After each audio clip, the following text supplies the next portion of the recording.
got all these gorgeous juices, but I also have a lot of fat in there from the chicken.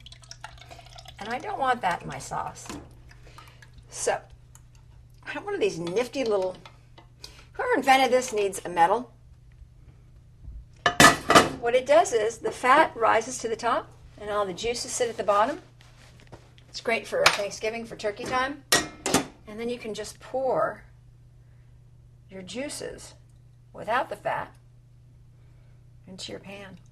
And your fat all stays at the top. Now you'll note there's little pieces of apple in there, and I don't care. I think those little pieces of apple are quite nice. But I think we're about there. We're perfect. So, I'm going to get this going on a high temperature.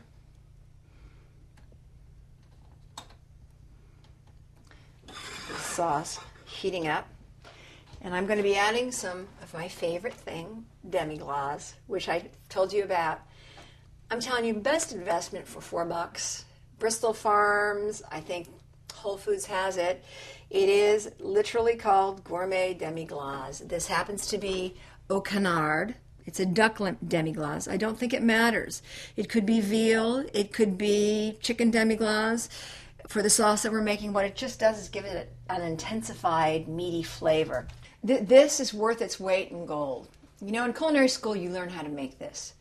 And you learn it by making a huge pot of veal stock, and then making a huge pot of brown stock, and then turning the brown stock into what's called an espagnole sauce, which has some tomato paste. Then once you've made those, you mix them together and reduce them by half. And then you mix more together and reduce it by half, and reduce that by half, and reduce that by half, and reduce that by half, until eventually you get this gelatinous thing. It takes about 3 days and a lot of work. This is $4.95. It adds an intense, rich, meaty flavor. It's what you find in every restaurant where you've tasted a sauce and gone, oh, I can't put my finger on that. And I'm telling you, $4, it's worth it. You use maybe a tablespoon of this in your sauce, and it's excellent. So that's what we're going to do here. Our sauce is coming up to a boil. Okay, we've got our sauce boiling at this point. Now, I want to add a little bit of apple brandy because I happen to really like it. Really, it's going to give us a depth of flavor. So we've added a little bit of apple brandy. Sometimes it'll ignite, doesn't matter whether it does or doesn't.